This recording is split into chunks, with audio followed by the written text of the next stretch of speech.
Classificação indicativa. Livre para todos os públicos.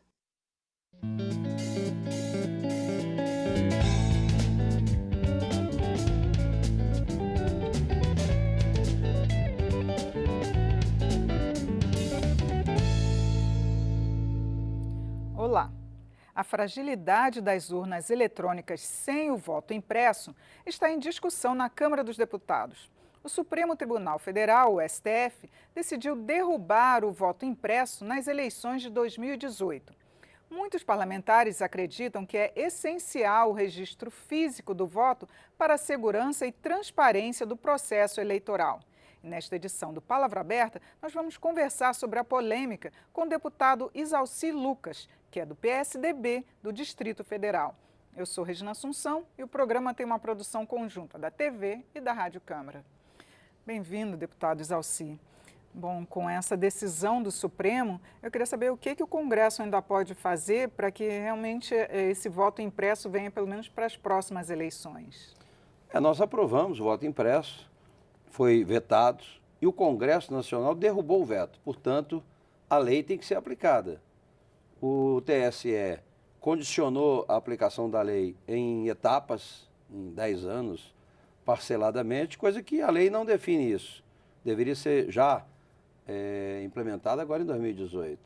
Há um argumento da Procuradoria no sentido que o voto impresso pode levar realmente as pessoas revelarem o voto, né? Os argumentos que já foram usados, né? mas Quebra do sigilo do voto. Mas que na prática são argumentos técnicos que são contestáveis, né? Porque a própria urna ela também pode travar e você conhecer o voto, né? O problema não é esse, o problema é o seguinte: hoje o TSE ele normatiza as eleições, ele faz a parte operacional, ele fiscaliza e ele julga. Então todo o processo é feito pelo TSE.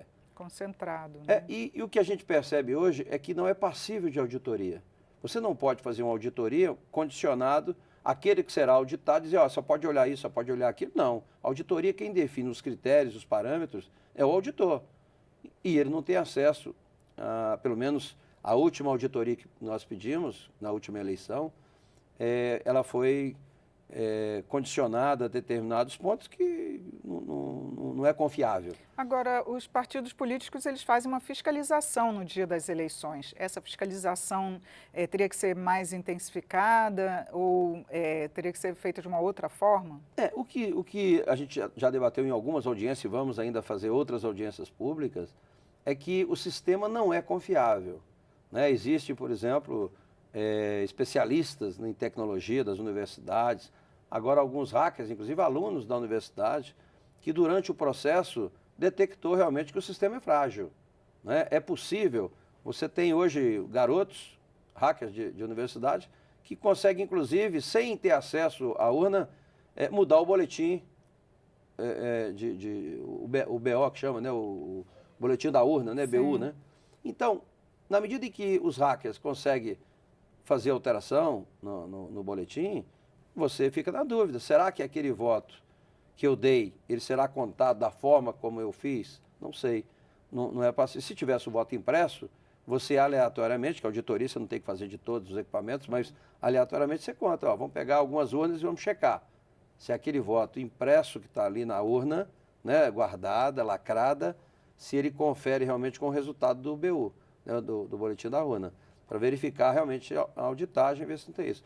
Hoje é que existem muitas suspeitas, né, de que há interferências de sistema, porque a dúvida é o seguinte: você tem vários países no mundo que têm tecnologia muito mais avançada do que o Brasil e que não usa a urna eletrônica. Pois é, isso até que eu queria que o senhor falasse um pouquinho para a gente dessa experiência no exterior, desses outros países você desenvolvidos. Você pega o Japão, você pega os Estados Unidos, que é feito, né, que tem muito mais tecnologia do que no Brasil e não usam. Por que será? Porque talvez não seja confiável. O voto impresso é que daria realmente maior segurança, porque seria passível de auditoria. Nada que não é passível de auditoria, que você não possa conferir, né, da forma como você quer fazer, não é confiável. Então, o que nós temos que fazer não é fazer uma eleição tomando como fator principal o equipamento, não é isso. O que nós temos que garantir é que o seu voto, o meu voto, seja contado da forma como a gente votou. E a gente não tem essa segurança hoje. E o que o TSE alega são questões operacionais. Ah, porque a impressora pode travar, aí alguém vai ter que ir lá e ter acesso, vai acabar descobrindo o voto. Ora, se o seu equipamento travar, vai acontecer a mesma coisa. Então, você não pode restringir, né, da forma como estão fazendo. Agora, o Supremo deu a liminar, para que não aconteça agora em 2018, né, já estava previsto parcialmente, eles iriam já colocar em algumas urnas o voto impresso, e pelo que aconteceu agora foi suspenso. Mas nós temos que resolver essa questão, né? É impossível você fazer uma eleição e os eleitores ficarem na dúvida se aquele resultado está correto. Nós temos que garantir a democracia, não se o equipamento é vulnerável ou não. Agora, deputado, o Brasil já tem uma experiência, né, em várias eleições com a urna eletrônica, inclusive exportou essa tecnologia para alguns outros países. E até agora não houve uma denúncia realmente muito consistente que levasse até a suspensão de eleições.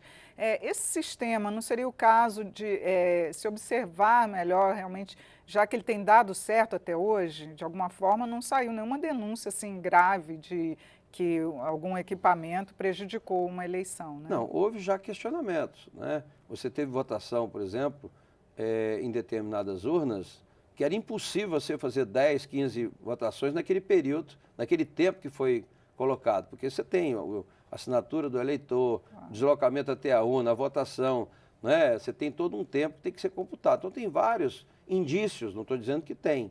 Por isso que eu estou falando, quando você não tem como fazer auditoria, você não sabe.